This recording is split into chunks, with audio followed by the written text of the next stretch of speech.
तो सॉल्व करो बच्चों। नेट नहीं है फिर हूँ मैं की करा दसो। मैं तो कुछ नहीं कर सकता जो नेट नहीं है। पैकेज कराया करो बेटा। हम्म। आ कुड़िए किसी दे नाल बह जाओ हैं। चलो इधर कॉपी कर देते हैं लेकिन पैकेज कुछ कराया करो भाई। ये सवाल है। करें ये सवाल। अब आप कहेंगे नजर नहीं आ रहा। उठ के आगे आ जाओ किसी के साथ बैठो। मसाइल हैं बहुत ज्यादा हैं। ये नजर ही नहीं आ रहा आपको। चलो चलो जल्दी आओ।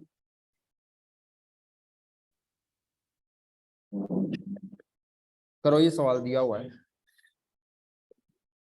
कितने नंबर का सवाल है? 4 नंबर का। ठीक है। चलो स्टोरी देख के परेशान नहीं होना। एवं लिखी है।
बस ये स्टोरी लंबी है।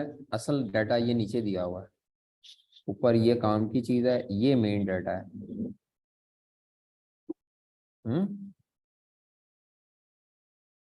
कमोडिटी का रिस्क पढ़ाया था। ये वही है कमोडिटी रिस्क मैनेजमेंट। कमोडिटी में कौन सी कमोडिटी को फोकस कर रहा है? कॉपर। जल्दी करो जल्दी टाइम कम है मैंने आगे पढ़ाना है। लड़कियों जल्दी करो जल्दी। क्वेश्चन दिया हुआ व्हाट्सएप किया है टाइम पे आया करो। 2:15 क्लास का टाइम है। आप मेरे से भी 2 हाथ आगे हैं। मैंने तो चलो खाना खाना होता है। क्या कर रहे थे? तो थोड़ा पहले आ रहे हो। बेटी टाइम जाया होता है बाकी सिलेबस खत्म नहीं होना आपका टाइम पे। ऐ देखो ऐ भी लेट आ रहा है। आप लड़के थे। टाइम पे आया करो टाइम पे। अब ये सवाल दिया हुआ ये करें टेस्ट है आपका छोटा सा। अभी सॉल्यूशन आप सामने रख लीजिएगा जो पिछला किया हुआ है फ्यूचर का।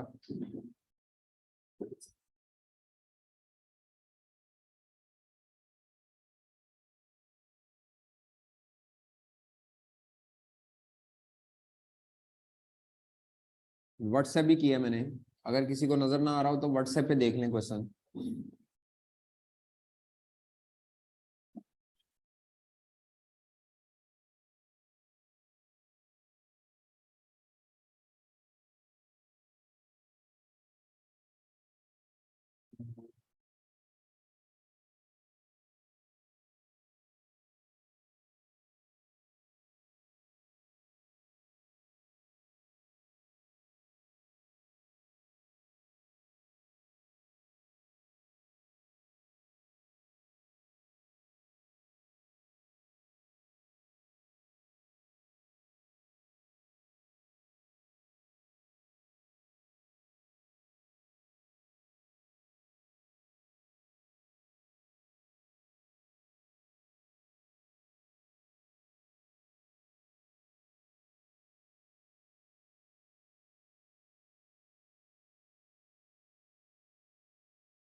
ये छोड़ दें, बताता हूँ बाद में।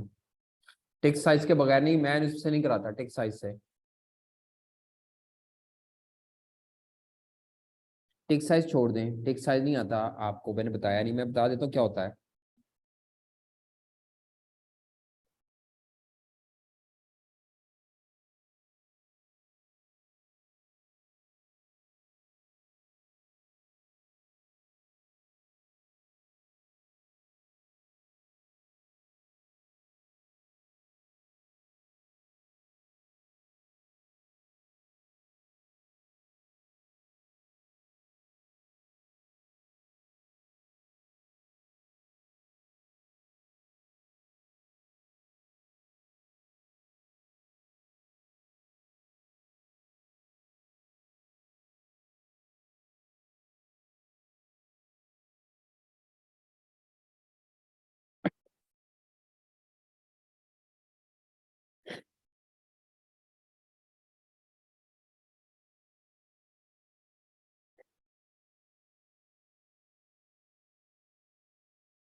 जी टिक साइज इग्नोर कर दे बेटा, उसका कोई इस्तेमाल नहीं टिक साइज का।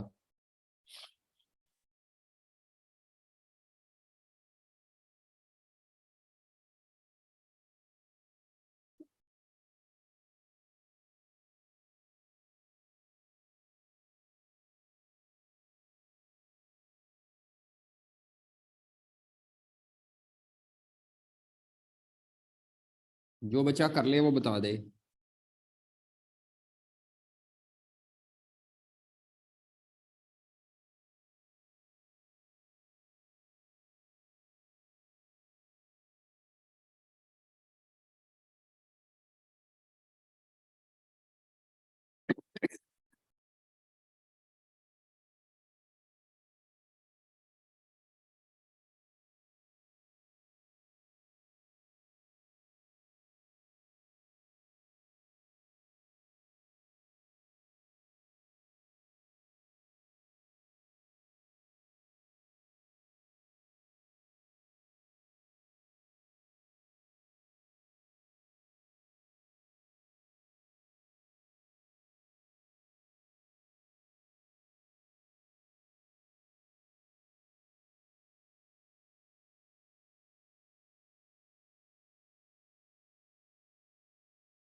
नहीं हो रहा, किसी बच्चे से नहीं हो रहा। कर लिए बच्ची, चेक कराओ फिर, लेके आओ ना इधर। मैं यही तो कह रहा हूँ।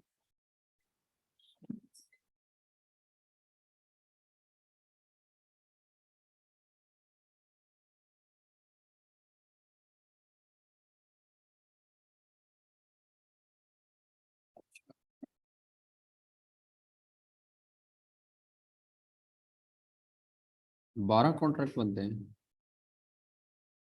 हम्म। ठीक है। ये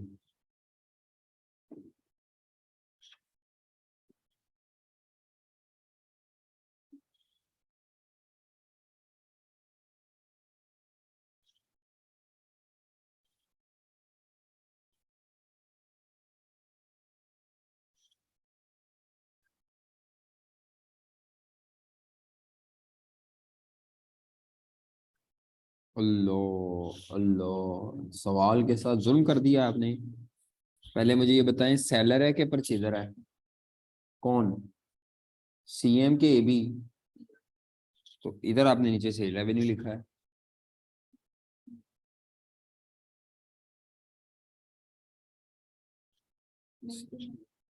ध्यान से पढ़ो, जाओ। गलत कीता है। खाली प्रोसीजर नहीं ना छापना बेटी, आपने सवाल तो ध्यान से पढ़ो। हाँ भाई, बताएं जी, सीएम कंपनी सेलर है बायर है? कैसे पता चला ये सेलर है? ये कंपनी कॉपर को अपनी माइन से निकालती है। तो जब आप माइन से कॉपर निकालेंगे तो खरीदेंगे थोड़ी। अर्जेंटीना में एक पार्टी है जिनसे, अर्जेंटीना एबी कंपनी इनसे रिक्वायर कर रही है कि भाई सानू भी दे दो कॉपर। तो एक्चुअली ये सेलर की पोजीशन पर है। किसकी पोजीशन पर है? और इनको प्राइस गिरने का रिस्क है, लिखा भी हुआ है सवाल में। यहां से भी थोड़ा हिंट मिल रहा है।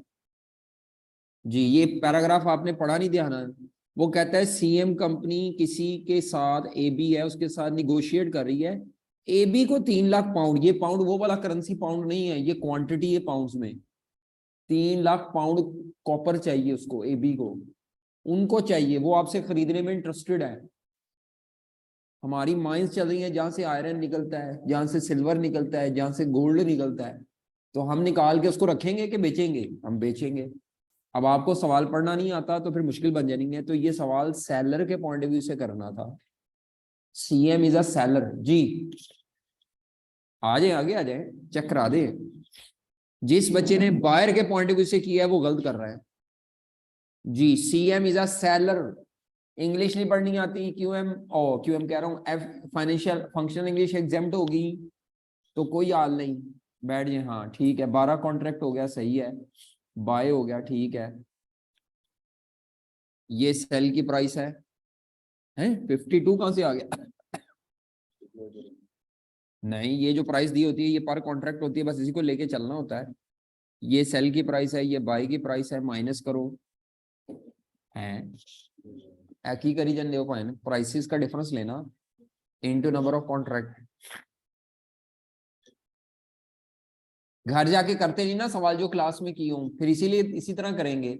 ये टॉपिक ने आपकी जान को चिपक जाना, मैं बता दूं। ऐसे चक्कर आने आपको कि आपका दिल ही खराब हो जाना है सब्जेक्ट से कि यार मुझसे नहीं होना है एमएफए। अगर आपने अब जाके रोज काम ना किया तो आपकी जान को ये चिपक जाना है। और इसमें से लाजमी सवाल आना है, इस चैप्टर में से लाजमी सवाल आना है 6 से 8 नंबर का जी। चेक कराओ, खिंचाई करिए ताड़ी। तो करो तीजा भी, मैं नहीं करना, आपने करना है। मैं तो टेस्ट लै रहा तड़ा, तुसी करो। कुछ नहीं पढ़ के आते, एवं चुक के आ जाते हो जिवें जो पार्क च आए हो सारे। नहीं सर, क्या पढ़ते नहीं? हाँ भाई, आपने किया है भजन? नहीं हुआ। सेलर के तौर पे किया, बायर के तौर पे? सेलर। कितना जवाब आंदा है? पता ही कोई नहीं। चलो। हाँ वे कुड़ियो मुड़ियो, किसी जवान ने सही नहीं किया अजे तक। ए वेखो, वेख वेख के छापा ला रहा है, आंदा ही नहीं तेनू। हालांकि कल कराया ये। मैंने कहा था उसको दूसरे सवाल को कर लेना जाके, किता नहीं होना। उन्हें मैं पूछा किने किने कीता है, तो फिर सारे बाहर हो गए क्लास तो बाहर। किया था। और स्पीड बनाओ भाई, स्पीड बनाओ। इतना टाइम नहीं होना वहां पे। ये एक मेथड नहीं आना, 4 5 मेथड आने इकट्ठे। तो आपसे तो सवाल होना ही नहीं मुकम्मल।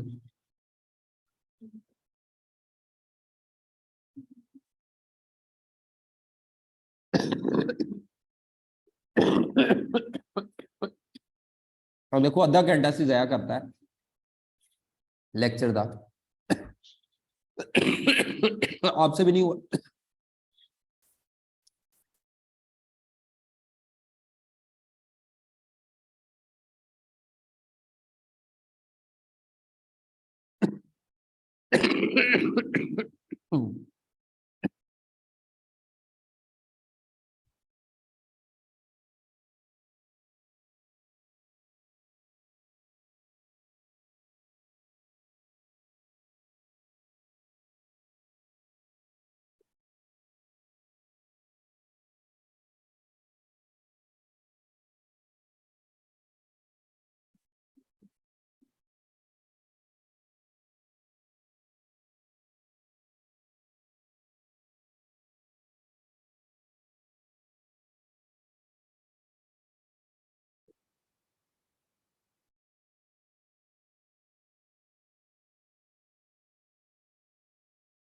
ये किस डेट पे कर रही हो?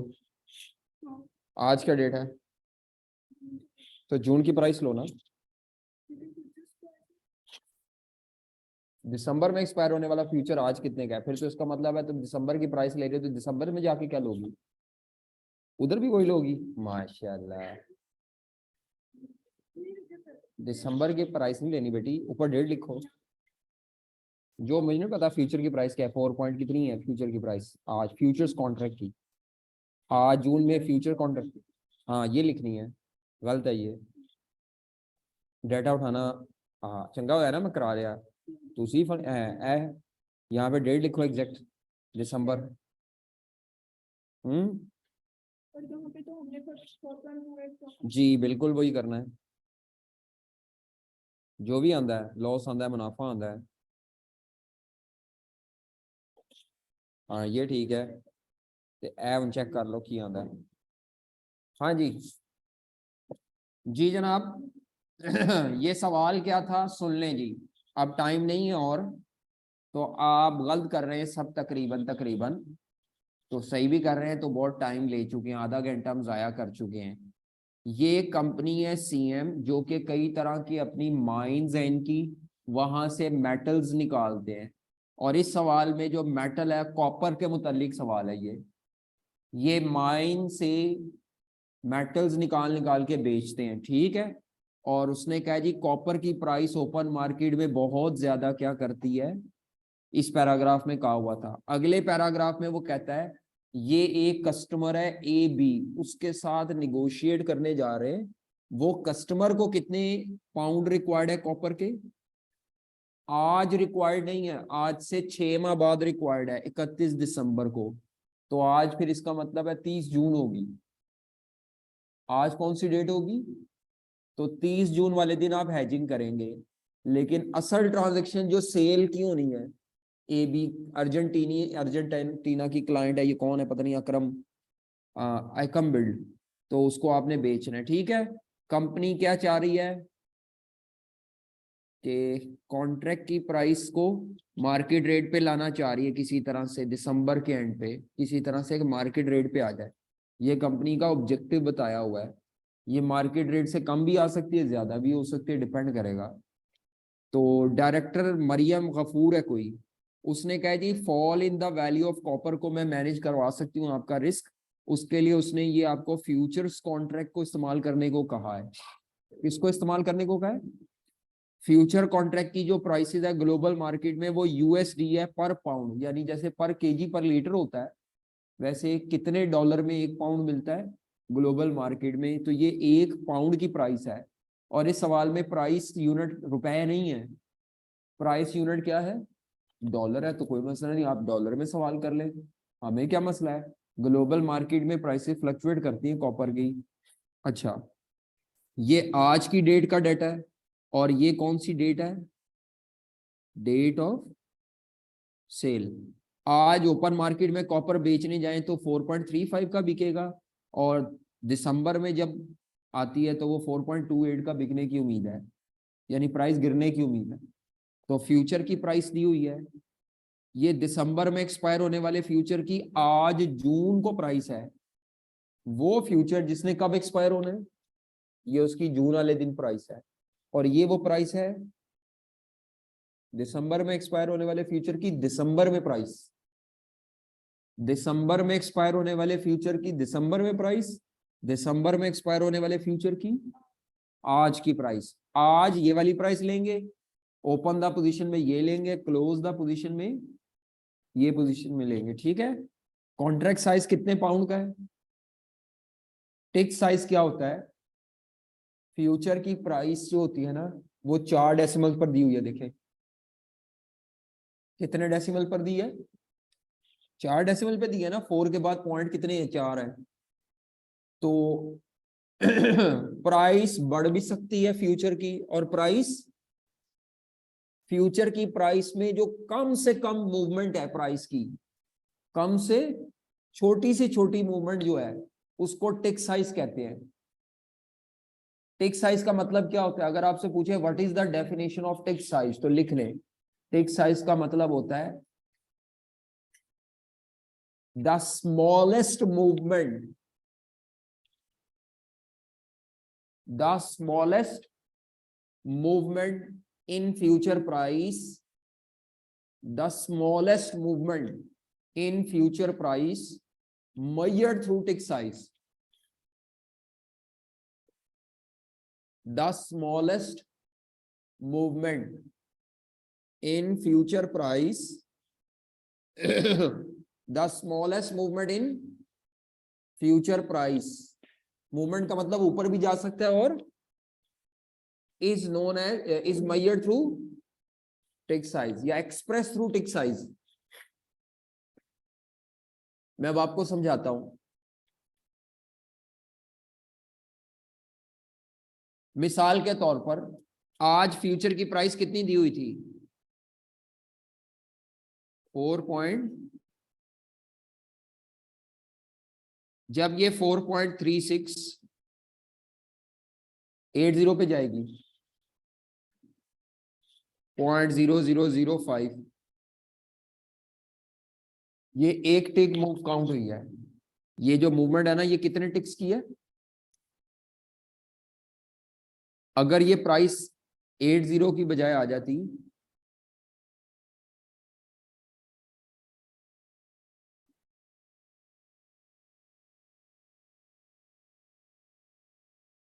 एट फाइव पे, अब बताओ, 0.0005 की एक मूवमेंट और 0.005 की दूसरी इंक्रीज। इसका मतलब है ये जो प्राइस में इंक्रीज आया है, या तो आप इसको कह दें 0.0010 की इंक्रीज, लेकिन फ्यूचर मार्केट का ब्रोकर जो होगा ना, वो कहेगा नहीं, 2 टिक्स इंक्रीज आई है आपकी प्राइस में। कितने टिक्स की इंक्रीज आई है? अब उसको पढ़ना 0.0010 को पढ़ना मुश्किल है ना, तो ब्रोकर कैसे पढ़ता है? वो आपकी जो प्राइस की मूवमेंट है ना, वो ₹1 पे काउंट नहीं करता।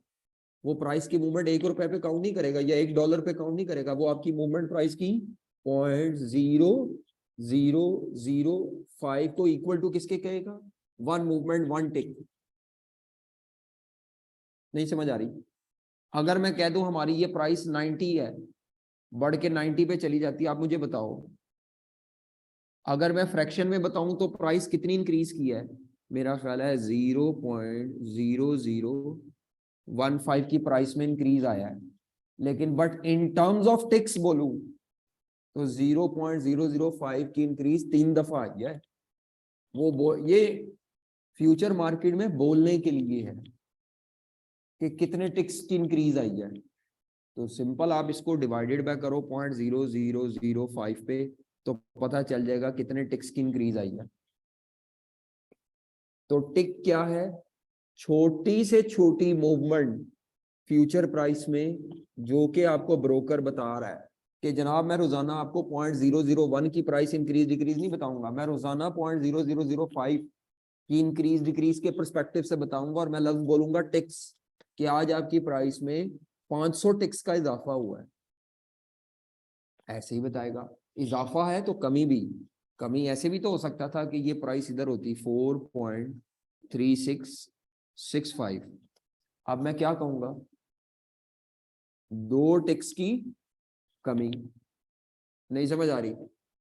तो टिक जो है ना कुछ नहीं है, टिक असल में क्या है, गेन लॉस को फ्रैक्शन में अगर हम वो नहीं करना चाह रहे, क्या कहते हैं, पढ़ना नहीं चाह रहे, फ्रैक्शन में बोलना नहीं चाह रहे, फ्रैक्शन में मैयर नहीं करना चाह रहे, तो टिक साइज इस्तेमाल कर लो, अदरवाइज टिक साइज के बगैर ही गेन लॉस आ जाता है। अगर आई कैप क्या है, गेन लॉस टिक में निकालो कितने टिक्स का है, तो टिक साइज की वैल्यू फिर आपको पता होनी चाहिए कि एक टिक की वैल्यू 0.5 बताई होगी सवाल में, तो फिर उसके मुताबिक आप गेन लॉस टिक्स में बता सकते हैं। नहीं समझ आ रही? तो वो एमसीक्यूज में पूछ सकता है, इसीलिए आपको पता होना चाहिए व्हाट इज टिक। तो टिक मींस मिनिमम या small movement in the future price, और ये फ्रैक्शन से बचाने के लिए होता है कि आपको फ्रैक्शन बोलने ना पड़े। चलें, अभी फिलहाल सवाल में क्या कहा था उसने, रिकमेंड करो कि कंपनी को कॉपर ए भी थले लिखे है, अल्लाह अल्लाह, सेल कॉपर की सेल जो 6 माह बाद करनी है वो हैज करके करे या हैजिंग किए बगैर करे।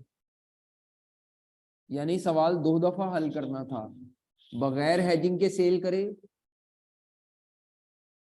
या फ्यूचर मार्केट में हैज करके सेल करे। अब अगर 2 मेथड है, विदाउट हैजिंग सेल करें तो उसका मतलब होता है ओपन मार्केट में जो प्राइस दिसंबर में प्रिवेल हो गया हम उसमें बेच देंगे जाके, और आफ्टर हैजिंग सेल करें तो बेचेंगे ओपन मार्केट में, लेकिन फ्यूचर मार्केट का गेन लॉस एडजस्ट होगा। दोनों मेथड से जो जवाब आएगा, अगर तो सेल का सवाल है तो हायर ऑफ, और अगर कॉस्ट का परचेज का सवाल है तो रिकमेंडेशन किसी ने भी नहीं दी आप में से।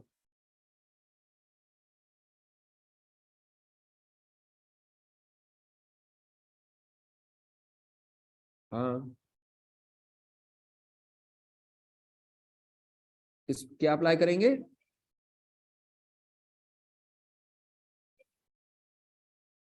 नहीं, फॉरवर्ड कॉन्ट्रैक्ट के लिए फॉरवर्ड रेट होना चाहिए, कहाँ है फॉरवर्ड रेट, कोई भी नहीं दिया हुआ, ये तो ओपन मार्केट के रेट है। हैज और नो हैज, नो हैज का मतलब होता है किसी मेथड से रिस्क मैनेज नहीं करना, खुला छोड़ दो, जाके बाजारों जाके चीज चुक लो या बेच दो बाजार में। सवाल 2 दफा हल करना है, एक दफा नो हैजिंग और एक दफा विद हैजिंग, और डेटा जो हैजिंग के लिए दिया हुआ है वो फॉरवर्ड का नहीं दिया हुआ। किसका डेटा दिया हुआ है? फ्यूचर्स कॉन्ट्रैक्ट का दिया बेटा, फॉरवर्ड के लिए तो फॉरवर्ड रेट लिखा होना चाहिए इंग्लिश में। अब ये सवाल कैसे हल होना था, आ जाए जी मेरे साथ सॉल्व करें। तो आप लोगों ने सवाल ध्यान से पढ़ा ही नहीं, ठका ठक आके छापना शुरू कर दिया। तो सबसे पहले इफ कंपनी का क्या नाम है, सीएम लिमिटेड, और ट्रांजैक्शन क्या है, सेल ऑफ कॉपर। कितने कॉपर है? 3 लाख पाउंड्स, और कितने माह बाद बेचना है? आफ्टर। तो मेथड नंबर 1 या ऑप्शन नंबर 1, नो हैज। अगर कंपनी कोई हैज ना करे या नो हैजिंग, नो हैजिंग का मतलब होता है कंपनी रिस्क मैनेज नहीं कर रही, आज जून है, प्राइसेस फ्लक्चुएट होती रहेंगी, दिसंबर में जाकर ओपन मार्केट के रेट पे बेच देगी। तो अब आपकी क्योंकि सीएम कंपनी सेल करना चाह रही है तो लिखें सेल रेवेन्यू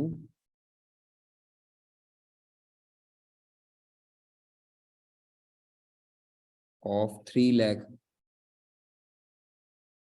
पाउंड्स कॉपर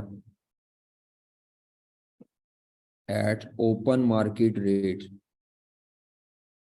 कोई रिस्क मैनेज वगैरह नहीं करना, ओपन मार्केट रेट पे बेच देना है ऑन 31 दिसंबर। जी, क्या था ओपन मार्केट का रेट?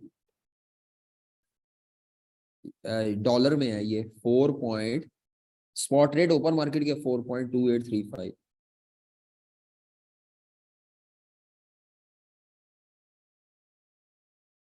1 पाउंड का, तो जरा मल्टीप्लाई करके मुझे बताना कितने पैसे मिलेंगे।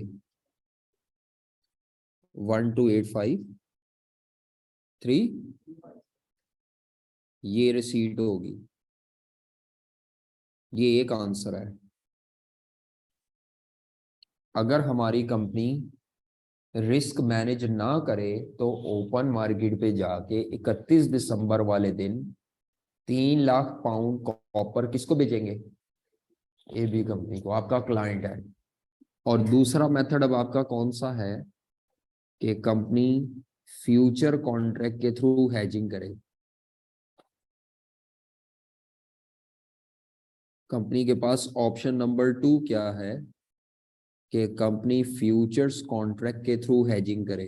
अब क्योंकि नंबर ही बड़े थोड़े हैं तो मैं यहाँ पे पूरी इंग्लिश नहीं लिखने लगा, एडा टाइम नहीं है मेरे को। तो step number 1, open position in future market और आज की डेट पे नाउ, तब लिखते हैं जब डेट ना हो। जब डेट हो तो फिर नाउ नहीं लिखते। तो कितने नंबर ऑफ कॉन्ट्रैक्ट्स होंगे, मैं काम की बात लिख रहा हूँ। कितने नंबर ऑफ कॉन्ट्रैक्ट हैं? 3 लाख पाउंड। और एक कॉन्ट्रैक्ट कितने पाउंड का है? 25,000 पाउंड की क्वांटिटी का है। तो 12 फ्यूचर कॉन्ट्रैक्ट, क्योंकि हमारी कंपनी सेलिंग पोजीशन पर है तो सेल 12 कॉन्ट्रैक्ट्स एट, आज फ्यूचर मार्केट में जो प्राइस है आज जून पे 4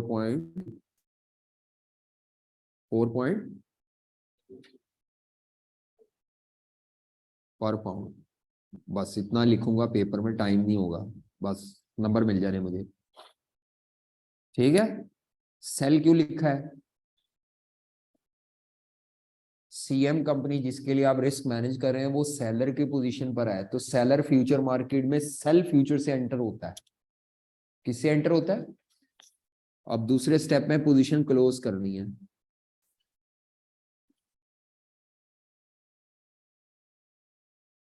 ये स्टेप्स भी मैं हेडिंग देता हूं, आप ये हेडिंग भी छोड़ सकते हैं, सिर्फ डेट लिखें। क्लोज पोजीशन,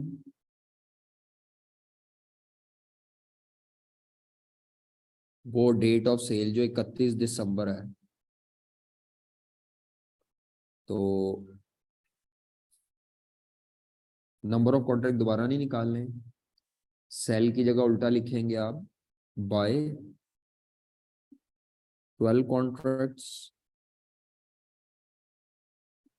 एट, कितने पे बाय करना है? वो फ्यूचर मार्केट की प्राइस दी 4.2845। और ये प्राइसेस भी ध्यान से सिलेक्ट करनी है। अच्छा, उसके बाद गेन लॉस कितना आएगा फ्यूचर मार्केट में? तो सेल फ्यूचर की प्राइस 4 बाय फ्यूचर की प्राइस, ये जो अभी लिखी थी ये बाय फ्यूचर की थी।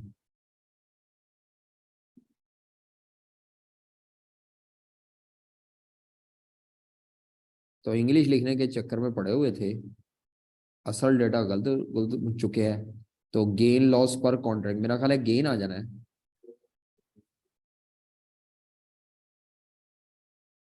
ये 0, ये गेन है डॉलर्स में पर वो। अच्छा, अगर मैं आपसे कहूं मुझे गेन टिक्स में बताओ कितना आएगा, वैसे ही मुझे गेन टिक्स में बताओ कितने टिक्स का गेन है। तो आप टिक्स में गेन कैसे, ये वाली गेन को अगर टिक्स में निकालना हो ना, तो जो एक टिक की वैल्यू है 166 टिक्स, यानी ये 0.0830 डिवाइडेड बाय ये जो छोटी सी मूवमेंट है, तो कितने टिक्स है? 166 टिक्स। लेकिन ये मांगे तो निकालना, अदरवाइज नहीं। कैसे निकलता है ये गेन इन टिक्स? जो भी ये गेन पर कॉन्ट्रैक्ट आता है इसको डिवाइडेड बाय 0.0 जो भी बता दे, 0.0005 पे किया है, ये गेन पर कॉन्ट्रैक्ट ही हो गया ना। एक फ्यूचर कॉन्ट्रैक्ट 25,000 पाउंड का है, ठीक है जी, ये प्राइस पर पाउंड ही होगी। आगे चले, तो अब आपने यहाँ पे क्या निकालना है, टोटल गेन। टोटल गेन कैसे आएगा, हाँ जी, गेन लॉस पर कॉन्ट्रैक्ट। हाँ ठीक है, ये पर कॉन्ट्रैक्ट नहीं था, पर पाउंड था, सॉरी मैं भी गलत लिख रहा हूँ, ये पर पाउंड था, सॉरी, इसमें पर पाउंड प्राइस थी ना, आप सही कह रही हैं। अच्छा, गेन पर कॉन्ट्रैक्ट कितना था, ओहो, पर पाउंड गेन था 0.0830 इंटू कितने पाउंड्स हैं, हाँ जी 3 लाख, लेकिन मैं नॉर्मली नंबर ऑफ कॉन्ट्रैक्ट की मदद से करता हूँ, इंटू 12 कॉन्ट्रैक्ट, और एक कॉन्ट्रैक्ट कितने पाउंड्स का है, 25,000। ये क्योंकि कई दफा कॉन्ट्रैक्ट राउंड किए होते हैं ना, तो आपने ऐसे ही करना है, गेन पर कॉन्ट्रैक्ट या गेन पर pound into number of contract into contract size. 3 lakh ही बन जाना है वो, दसो कितना आता है, ये टोटल गेन है। गेन पर कॉन्ट्रैक्ट या पर pound into number of pounds करने के लिए 12 कॉन्ट्रैक्ट है, 25,000 पाउंड आते हैं। कई दफा ना वो पॉइंट्स में आने की वजह से आप इसको 13 कर देते हैं, तो वहां पे फिर मैंने इस तरह 13 लेने हैं, मैंने वो 3 लाख नहीं लूंगा। नहीं समझ आई, बत्ती गुल है आपकी, है ऐसे ही किया, ठीक है। अच्छा आगे नेट आउटकम, जिन्होंने बायर से किया ना, वो दुख की बात है बेटी, सवाल नहीं सही पड़ा। जिसने जिसने बायर से किया है वो आज जाके जरूर शीशा देखे। जी, तो 31 दिसंबर को नेट आउटकम कैसे बना निकालते हैं, एक्चुअल या sale revenue at open market rate.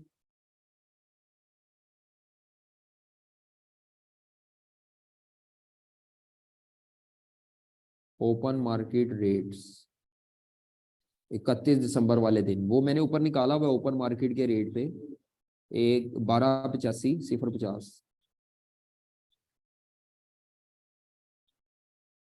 ये रिसीट है। और फ्यूचर मार्केट से कितना गेन रिसीव हो रहा है, 24,000 गेन रिसीव हो रहा है, क्योंकि दोनों रिसीट है तो टोटल रिसीट आ जाएगी।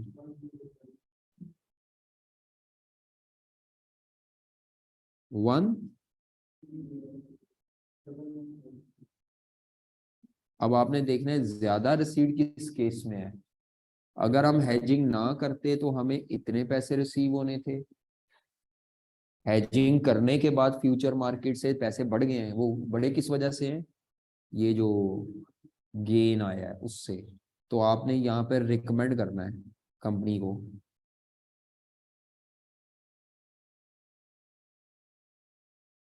जी, कंपनी शुड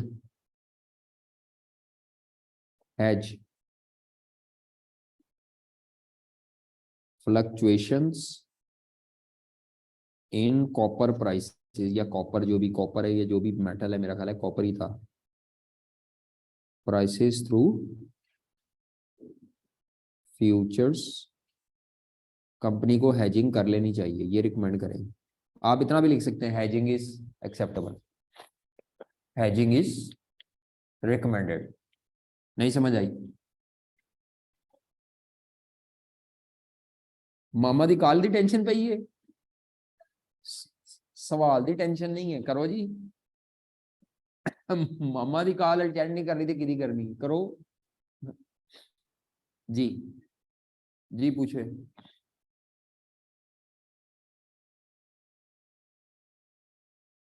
क्या चीज,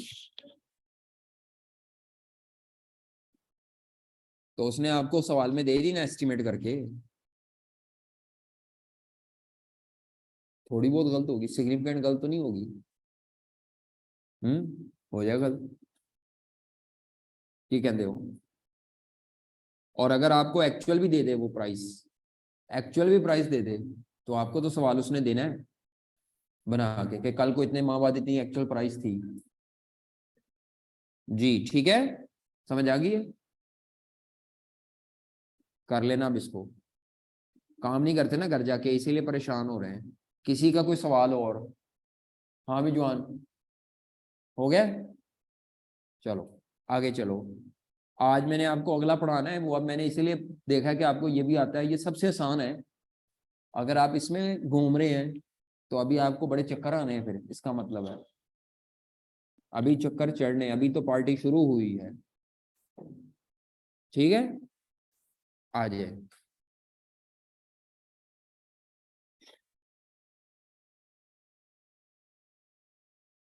आज हमने स्टार्ट करना है interest rate risk management.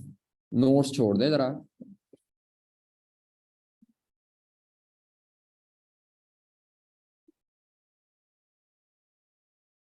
Interest rate risk management.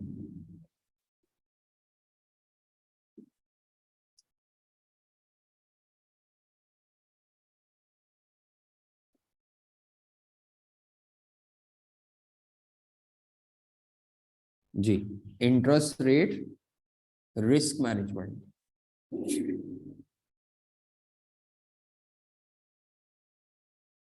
जी, अगर आपकी कंपनी के पास सरप्लस पैसे आने हो फ्यूचर में,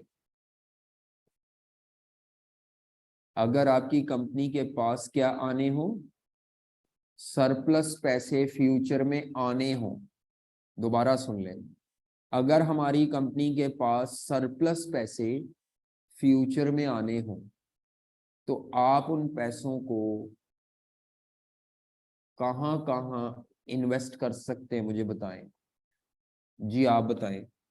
अगर आपको फ्यूचर में सरप्लस पैसे आने हो जो कि आपके बिजनेस की नीड से ज्यादा है, कहीं से भी आएंगे, कस्टमर से आए, जहां मर्जी से आए, तो आप उन पैसों को कहां कहां इन्वेस्ट कर सकते हैं, मुझे बताएं। इंटरेस्ट कमाने के लिए कह रहा हूं, लोन इन्वेस्टमेंट नहीं होती। हमारी कंपनी के पास सरप्लस पैसे आने हैं, हम इंटरेस्ट कमाने के लिए उसको कहां कहां इन्वेस्ट कर सकते हैं। आप किसी को लोन पे देंगे, किसी फ्रेंड को देंगे, किसको देंगे ये बताएं। फ्रेंड को देंगे। बैंक को लोन नहीं दिया जाता, बैंक में डिपॉजिट करा सकते हैं। आप डिपॉजिट करें, डिपॉजिट इन द बैंक, ठीक है। और किसी और कंपनी के डिबेंचर्स खरीद लेंगे। और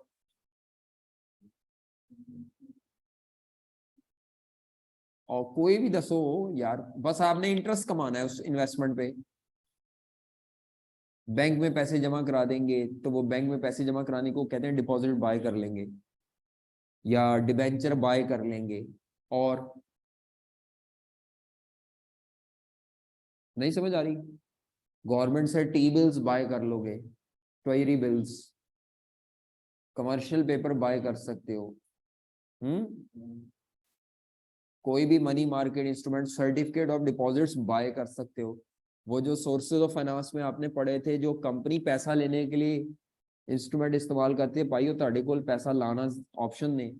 उल्टा सवाल भी तो आ सकता है पेपर में कि बताओ कंपनी के पास सरप्लस पैसे हो तो कंपनी उनको कहाँ कहाँ इन्वेस्ट कर सकती है। हाँ, शेयर्स में लगा के आप इंटरेस्ट नहीं कमा सकते, उसमें पैसे लगा के आप क्या कमा सकते हैं, डिविडेंड। तो मैंने कहा था इंटरेस्ट कमाने के लिए आप कहाँ कहाँ पैसे लगा सकते हैं, तो आप किसी भी बैंक के डिपॉजिट्स में पैसे लगा सकते हैं। ये लिखने की जरूरत नहीं है, अभी टॉपिक शुरू नहीं हुआ, वैसे बेस दे रहा हूं। डिबेंचर्स किसी बच्चे ने कहा खरीद सकते हैं, तो डिबेंचर पे आपको सूद मिलता रहेगा। और आप क्या चीज खरीद सकते हैं, गवर्नमेंट के टी बिल्स खरीद सकते हैं, और क्या नाम है, कमर्शियल पेपर, बैंक के सर्टिफिकेट ऑफ डिपॉजिट्स खरीद सकते हैं। तो अब आप आ जाए जरा, उठ के आगे आ जाओ। दोनों दोनों उठ के अलग अलग बैठो। आप पढ़ती कम है, इशारे ज्यादा करती हैं एक दूसरे को। उठो अलहदा, तुमने इकट्ठे नहीं बैठना दोनों ने। चलो, तो आपके पास मैं क्रक्स ये निकालना चाह रहा हूं, when any company has surplus cash flows in future, then company can buy any investment, interest earning investment. क्या बताना चाह रहा हूं, when any company will have surplus cash flows in future, then company can buy, company can any interest bearing investment. अगर company interest कमाना चाहती है, क्योंकि मैंने इंटरेस्ट का टॉपिक पढ़ाना है ना, तो कंपनी ऐसी कोई इन्वेस्टमेंट खरीदना चाहेगी जिसपे कंपनी को क्या मिले। तो अगर आप इंटरेस्ट कमाना चाहते हैं तो आप वो इन्वेस्टमेंट बाय करते हैं। क्या करते हैं, तो यू विल गो और you will be on buyer position. ठीक है, you will be on buyer position. नहीं समझ आ रही। अगर कंपनी को पैसों की जरूरत पड़ गई है, पैसे कट हो गए नहीं, अब पैसे लेने हो कंपनी ने, तो पैसे कहां से ले सकती है, वो सोर्सेज ऑफ फाइनेंस में घुस जाए। अब कंपनी पैसे और इंटरेस्ट बेस लेने हैं पैसे, तो कंपनी पैसे कहां से ले सकती है, किसी बैंक से लोन ले सकती है, डिबेंचर बेच के पैसे ले सकती है, अपना कोई एसेट बेच के भी पैसे इकट्ठे कर सकती है। लेकिन मैं अभी इंटरेस्ट बेरिंग समझाना चाह रहा हूं। नहीं समझ आ रही है आपको, तो अपनी ये बात जहन में रखें, when company has surplus cash flows, it means company will buy any interest bearing instrument. When company has shortage of the cash in future, company कोई भी इंटरेस्ट बेरिंग इंस्ट्रूमेंट बेचेगी ताकि पैसे इकट्ठे कर सके, इशू कर देगी। इसे ये भी कह सकते हैं कंपनी सेलर की पोजीशन पर है या कंपनी इशूअर की पोजीशन पर है। दो बातें मैंने बताई हैं जी। क्या दो बातें बताई हैं बताओ, समरी दसो बस। आखिरी बात में समरी बता दी मैंने।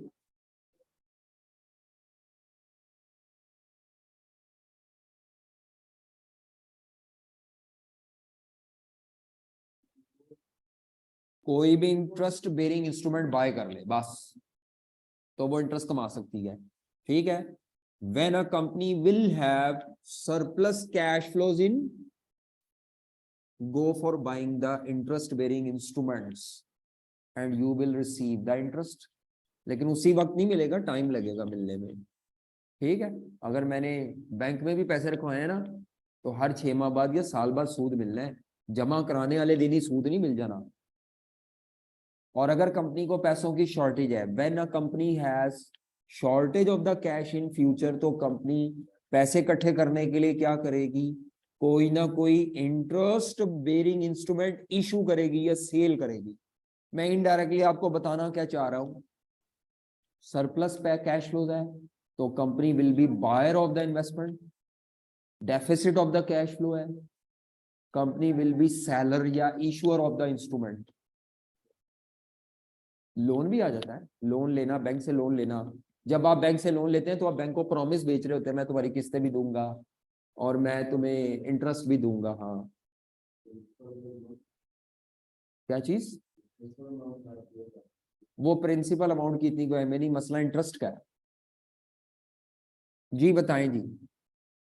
मैंने आपको टॉपिक नहीं पढ़ाया, मैंने अभी आपको सिर्फ एक थॉट दी है, और वो थॉट क्या है, अगर किसी कंपनी के पास फ्यूचर में, अगर किसी कंपनी के पास सरप्लस कैश फ्लोज आने की उम्मीद हो फ्यूचर में, तो कंपनी चाहेगी कि इसको क्या किया जाए,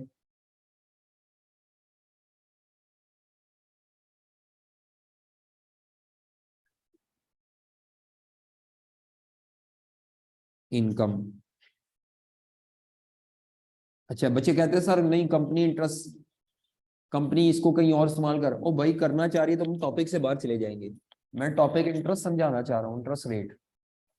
तो मैं बात ही किसकी करूंगा फॉर द टाइम बीइंग, कि कंपनी के पास सरप्लस पैसे आएंगे तो कंपनी को इंटरेस्ट कमाने वाली इन्वेस्टमेंट खरीदेगी। और अगर कंपनी के पास शॉर्टेज ऑफ कैश फ्लोज हो,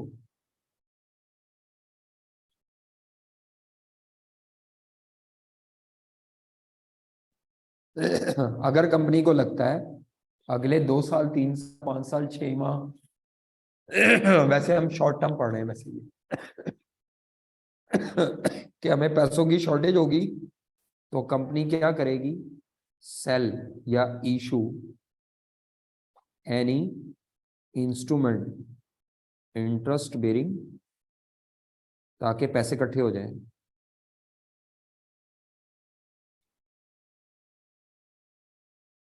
या बैंक से लोन ले लेगी। आप ये भी कह सकते हैं बैंक से लोन लेना भी प्रॉमिस सेल करना है बैंक को, कि भाई मैं तुम्हें पैसे देंगा, वादा करते हैं बैंक से, एग्रीमेंट करते हैं।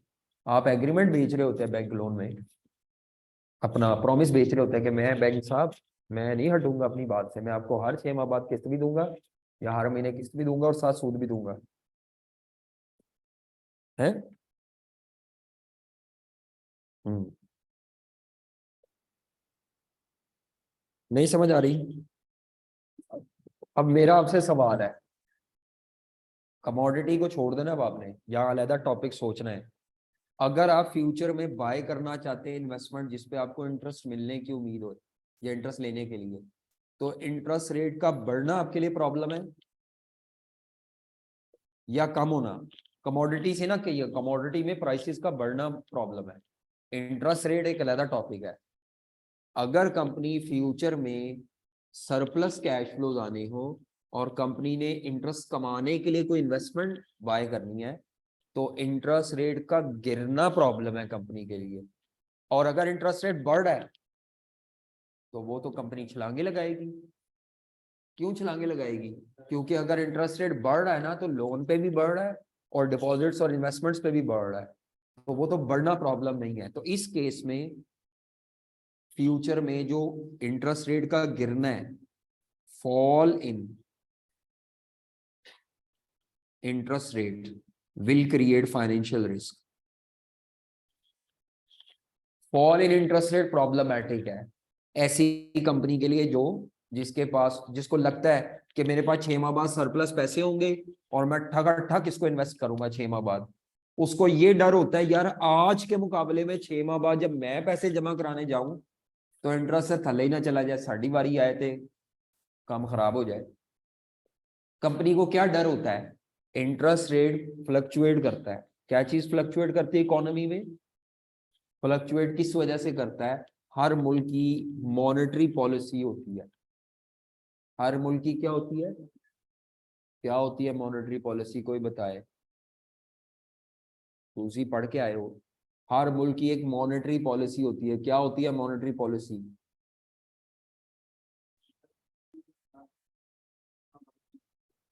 स्टेट बैंक ऑफ पाकिस्तान हर 3 माह बाद मुल्क की मॉनेटरी पॉलिसी अनाउंस करता है। बिल्कुल ठीक है। होती क्या है?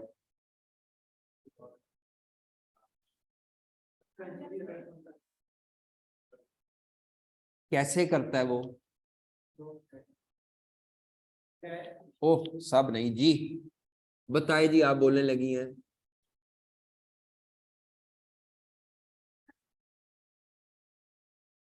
पैसे ज्यादा होने को क्या कहते हैं?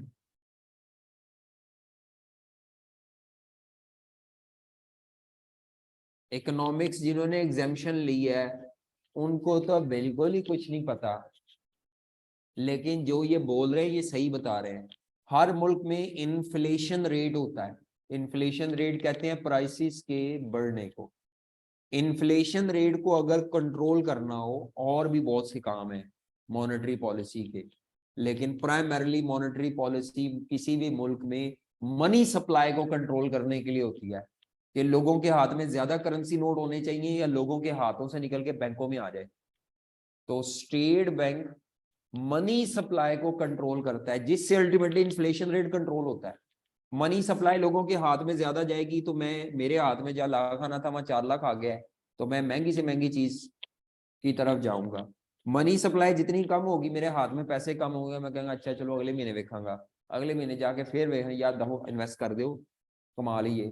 तो मैं पैसे हाथ में रखने की बजाय, खर्च करने की बजाय, वेस्टफुल स्पेंडिंग करने की बजाय बैंक में रखने को प्रेफर करूंगा कि चलो कोई 2 रुपए का सूद ही आ जाए।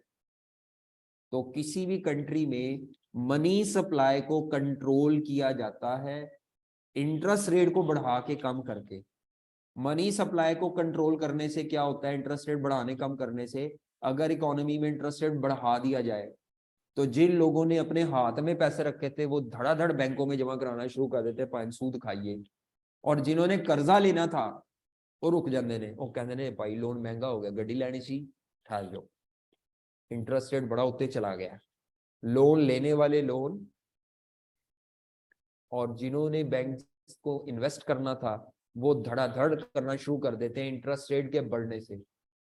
मुल्क में मनी सप्लाई कम हो जाती है, और मनी सप्लाई कम होने से फिर क्या होता है, लोगों अपनी चीजों की जो डिमांड है, जिथे मैं 100 किलो गंदुम लेके रखनी सी, शायद मैं अब उतनी लूं जितने की मुझे जरूरत है, एक्स्ट्रा लेके फजूल रखने की या वेस्टफुल स्पेंडिंग या एक्स्ट्रावेगेंट स्पेंडिंग से या aggregate demand of the economy इतनी ज्यादा नहीं बढ़ती। नो डाउट इससे इकोनॉमी का पहिया जो है वो थोड़ा सा क्या होता है, स्लो डाउन होगा। डिमांड कम होगी ना, लोग चीजें ही कम लेंगे, वो कहेंगे बैंक से रखो पैसे। नहीं समझ आ रही? इकोनॉमिक्स में चीजें लिंक्ड हैं। स्टेट बैंक इंटरेस्ट रेट बढ़ाता है, बढ़ाने से लोगों में ये एटीट्यूड आता है कि बैंक में पैसे इन्वेस्ट करो और कर्जा लेकर कारोबार ना फैलाओ। इस एटीट्यूड से मुल्क में मनी सप्लाई कम होने से मुल्क में इन्फ्लेशन रेट, मनी सप्लाई कम होने से लोगों के हाथ में जब पैसा नहीं जाता तो वो चीजें ज्यादा डिमांड नहीं करेंगे, तो इन्फ्लेशन कम होता है। क्यों? सप्लायर भी प्राइसेस नहीं बढ़ाता, वो चीज ही नहीं बिकती भाई, वो प्राइसेस को क्या करता है, कम करता है।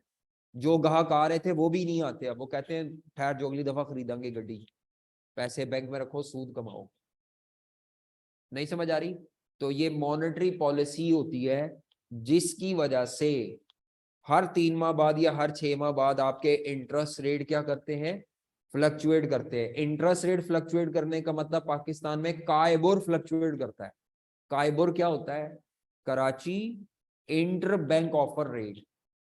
बैंक आपस में भी एक दूसरे से कर्जे लेते देते हैं, तो पाकिस्तान के 5 लीडिंग बैंक्स आपस में एक दूसरे से जो पिछले 2 माह 3 माह में सूद लेते रहे हैं, उस सूद के रेट की एवरेज निकाली जाती है।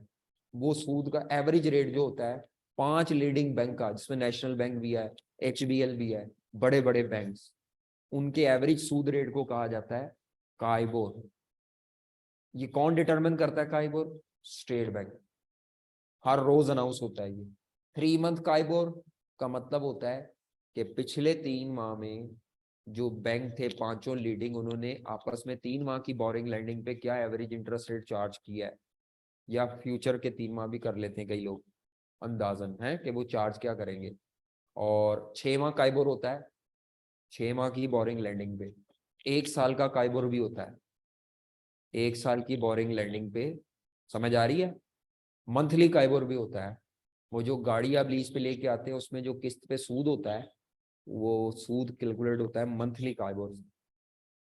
मंथली काइबोर में हर महीने बाद सूद देना है। 3 मंथ काइबोर के केस में हर 3 माह बाद सूद देने, और हर 3 माह बाद काइबोर चेंज होगा।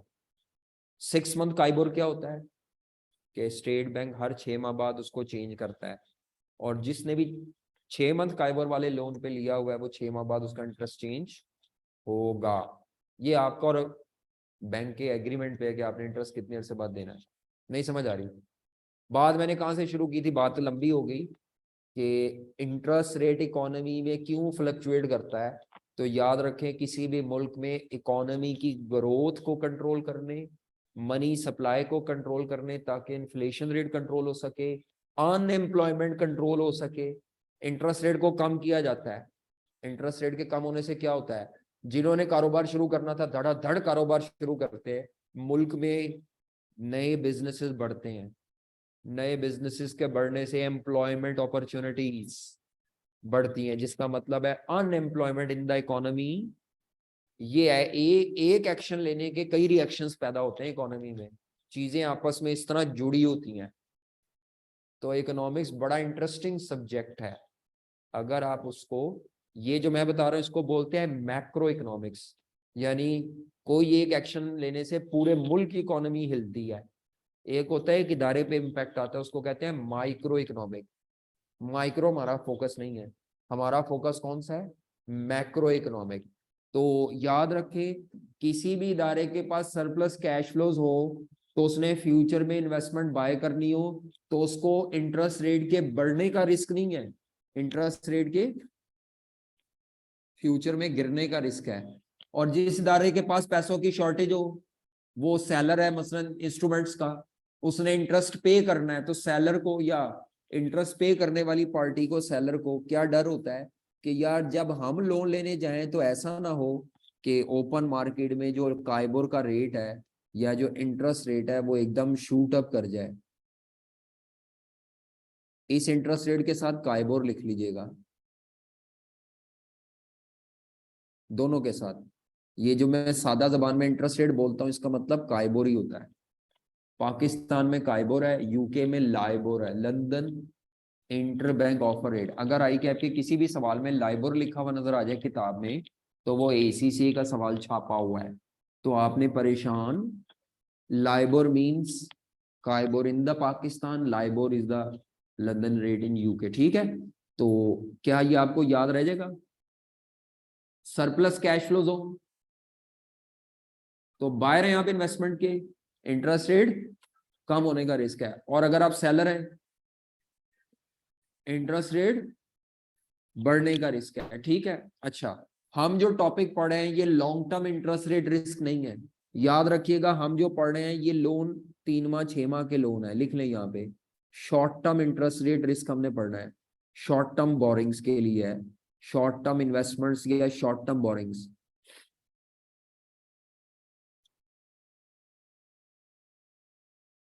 इसके साथ बल्कि लिख लें, बाय शॉर्ट टर्म इन्वेस्टमेंट्स या sale short term investment. Long term नहीं, डिवेंचर वैसे लॉन्ग टर्म है, वो जो हमने थोड़ी देर पहले बात की थी वो थोड़ी ठीक नहीं थी, लेकिन चलो कमर्शियल पेपर ठीक था। शॉर्ट टर्म इन्वेस्टमेंट्स ये 3 माह 6 माह के होंगे। अब मैं आपको बताता हूं कि शॉर्ट टर्म इन्वेस्टमेंट्स और शॉर्ट टर्म लोन्स, आपको वैसे 99% केस में सवाल लोन का आएगा। किसका आएगा? वजह, कारोबारी हजरात लोन लेते हैं ज्यादातर। सरप्लस पैसे होना तो वो पैसे जमा नहीं कराते, वो कहते हैं कारोबार चलाओ, बताओ कारोबार। इसीलिए आपको ज्यादातर सवाल किसका आएगा? लोन का। तो मैं लोन को समझा रहा हूं फिलहाल। कौन से लोन को?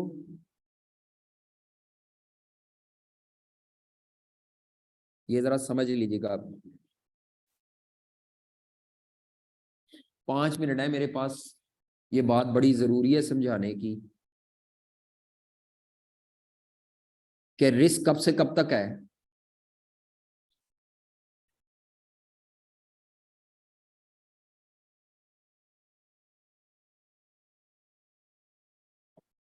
इस सवाल में 3 डेट्स होंगी। लोन हो इन्वेस्टमेंट हो तब भी 3 ही होंगी, मैं लोन के लिए समझा रहा हूं। कितनी डेट्स होंगी? एक आज की डेट होगी, नाउ या टुडे कहते हैं उसे। एक डेट ऑफ लोन होगी जिस दिन लोन ले रहे हैं, मैं लोन समझा रहा हूँ।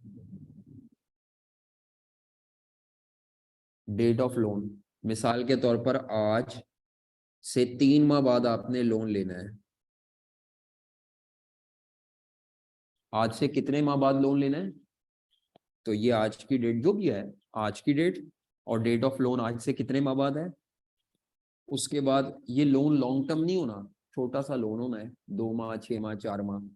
तो उसके बाद ये जो तीसरी डेट है ये होगी रीपेमेंट ऑफ लोन विद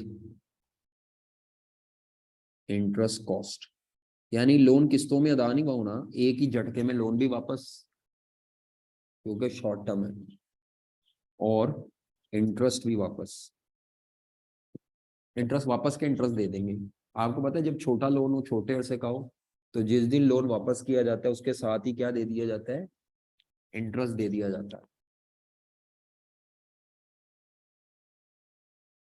मिसाल के तौर पर यहां पे मैं 9 मंथ्स लिख देता हूं। क्या लिख देता हूं?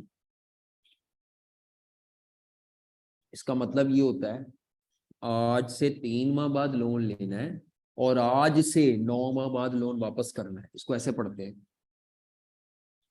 3 to 9। कैसे पढ़ते हैं? आज से कितने माह बाद लोन लेना है फ्यूचर में, और आज से ये जो गैप है ये लोन का यूजेज पीरियड है। इसको बोलते हैं लोन ड्यूरेशन। क्या बोलते हैं? लोन। इस टॉपिक में, हमारे टॉपिक में इसको ऐसे पढ़ना है आपने, यानी डायरेक्ट ड्यूरेशन शायद ही दिया हो। आज से 3 माह बाद लोन लेना है और आज से 9 माह बाद लोन, और फॉर कहते हैं ड्यूरेशन को, कितने अरसे के लिए। फॉर लिखा हो तो उसका ड्यूरेशन है कितने अरसे के लिए, फॉर 6 मंथ्स। हमने लोन 6 माह यूज करना है। कभी भी 6 माह इधर नहीं लिखा होगा।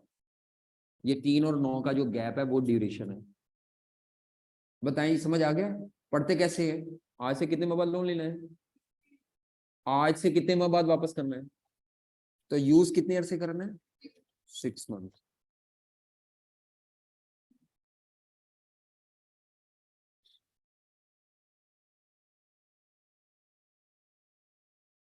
एक काइबोर यहाँ पे होगा, इंटरेस्ट रेट चलो कह देते हैं,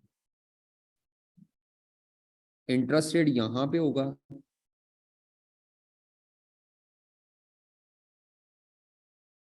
लेकिन हमने आज लोन, इस अरसे में इंटरेस्ट रेट फ्लक्चुएट करेगा आज से लेकर डेट ऑफ लोन तक। एक इंटरेस्ट रेट यहाँ पे होगा,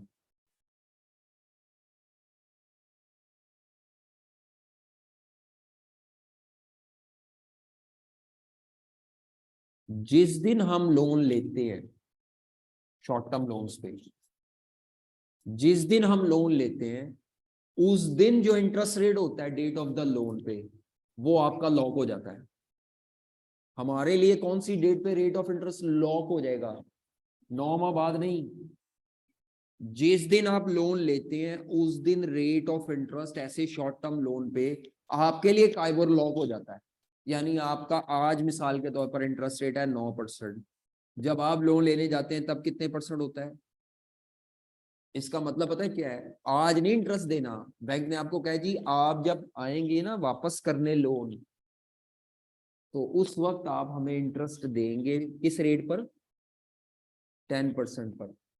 इस अरसे में फ्लक्चुएशन जितनी मर्जी हो आपके लिए वो प्रॉब्लमेटिक नहीं है। क्यों नहीं है? क्योंकि शॉर्ट टर्म लोन है और डेट ऑफ लोन पे आपको तो लॉक हो गया। मैंने क्या कहा था, हमें लॉकिंग करनी होती है इस पूरे टॉपिक में। असल में इंटरेस्ट रेट का फ्लक्चुएट करना हमें टेंशन दे रहा है ना। तो आपने आज इंटरेस्ट रेट 9 था, डेट ऑफ लोन पे कितना हो गया, 10%। ये जो 1% का इजाफा हुआ ये आपके लिए टेंशन बना। ये 9 से 7 पे भी आ सकता था, कहीं पे भी जा सकता है, लेकिन जिस दिन आप लोन लेंगे ये रेट आपके लिए क्या हो जाएगा, लॉक हो जाएगा। मतलब आपके लिए कंफर्म हो जाएगा। और इसके बाद आपको इस लोन पे रिस्क नहीं है, नया लोन लेंगे तो उसके लिए रिस्क है मुस्तकबिल में। तो ये रेट ऑफ इंटरेस्ट कंफर्म हो गया डेट ऑफ लोन पे। मैं लॉन्ग टर्म की बात नहीं कर रहा, किसकी बात कर रहा हूँ, लॉन्ग टर्म के लिए मसले कुछ और हैं, डिफरेंट है। ये रेट ऑफ इंटरेस्ट कंफर्म होता है, हमें कंफर्म रेट है और हमें इसी रेट पे पेमेंट करनी है। यहाँ पे जब मुझे इंटरेस्ट पे करना पड़ेगा ना, तो वो कितने परसेंट पे करूंगा इंटरेस्ट कॉस्ट जी। ये फ्लोटिंग की तो पढ़ रहे हैं हम बेटा। जब आप ये जो यहाँ से यहाँ तक फ्लोट हो रहा है ये फ्लोटिंग ही है। हम पढ़ ही फ्लोटिंग रहे, फिक्स नहीं पढ़ रहे। फिक्स फ्लक्चुएट नहीं करते, फ्लोटिंग ही फ्लक्चुएट करते हैं। समझ आ रही है? और जिस दिन आप शॉर्ट टर्म लोन लेते हैं वो आपके लिए फिक्स हो जाता है। लॉन्ग टर्म में फ्लोटिंग ज्यादा मसला पैदा करता है, शॉर्ट टर्म में फ्लोटिंग फिक्स ही होता है। ये आपके, आपने लोन 10% पे लिया ना, आपने कितने माह बाद किस्त दे देनी है, पूरा लोन ही 6 माह बाद दे देना है। तो आपके लिए बार बार काइबोर नहीं लगना, आपका एक ही दफा काइबोर लगना है। हाँ, अगर 15 साल का लोन हो ना, वहां फिर फ्लोटिंग प्रॉब्लम करता है। वो हर 3 माह बाद आपको या 6 माह बाद सूद देना है तो काइबर डिफरेंट होगा। नहीं, हमने ऐसे करना ही नहीं। उन्होंने लॉन्ग टर्म क्यों बनाई है, शॉर्ट टर्म भी 6 माह। क्या वो होगा, लेकिन उसके लिए मेथड और है, उसके कहते हैं स्वैप। वो हमारे सिलेबस में नहीं है। सारा कुछ मैं थोड़ी पढ़ाना है, फाइनल नहीं पढ़ना। हौसला रखो, जेडी चीज सामने हो तो पढ़ लो, अगे नस दो, अगे वाली ए भी नहीं आनी तुम। मैं आपको जो पॉइंट समझाना चाह रहा था वो ये था कि आज की डेट पे हमने लोन नहीं लेना, तो आज की डेट से लेकर किस तारीख तक फ्लक्चुएशन प्रॉब्लम है आपके लिए। डेट ऑफ लोन के बाद फ्लक्चुएशन होगी मार्केट में, लेकिन आपके लिए प्रॉब्लमेटिक क्यों नहीं है, क्योंकि आपको कंफर्म है मेरा रेट ऑफ लोन इंटरेस्ट ये पड़ना है मुझे। तो आपने आज से लेकर डेट ऑफ लोन के दरमियान जो फ्लक्चुएशन है उसको किसी तरह से मैनेज करना है, बस ये ज़हन में रखना है। वापसी की डेट इंपॉर्टेंट नहीं है आपके लिए ज्यादा। क्यों वो इंपॉर्टेंट नहीं है वापसी की डेट, क्योंकि वापसी की डेट पे जो इंटरेस्ट आपने पे करना है उसका आज ही आपको पता था मुझे 10% पे ही देना है। देना आज नहीं है, बैंक ने आपके साथ जबान कर लिया कि भाई 3-6 माह बाद जब सूद देने आओगे तो 10% देना। नहीं समझ आ रही, इसको जाके दोबारा लेक्चर को रिवाइज करना है, इतना पोर्शन ये जो मैंने आखिरी 15-20 मिनट पढ़ाएंगे 2 से 3 दफा रिवाइज करना है आपने। आज रात को भी करना है, कल सुबह भी करके आना है। मैंने कल आते साथ ही पूछना है 2:15 के बाद छुट्टी करा देनी कल मैंने। समझ नहीं आना आपको पहले 10 मिनट में लेक्चर खत्म, आपको समझ नहीं आनी फिर कल, अगर आपने कल क्लास प्रॉपर ना शुरू में पढ़ी। क्योंकि कल सवाल फिर आप मुझे बार बार यहाँ लेकर आएंगे, सर रीपेमेंट डेट क्यों नहीं देख रहे आप। तो मैंने आपको बता दिया रीपेमेंट डेट में प्रॉब्लम नहीं है। प्रॉब्लम कौन सी डेट तक के लिए है, जिस दिन आपने लोन लेना है, आज से लोन डेट तक। अगर आज ही लोन लेना हो तो रिस्क नहीं है, रिस्क पैदा ही तब होता है जब गैप हो, आज और आज से लेकर डेट ऑफ लोन। चलो भाग जाओ।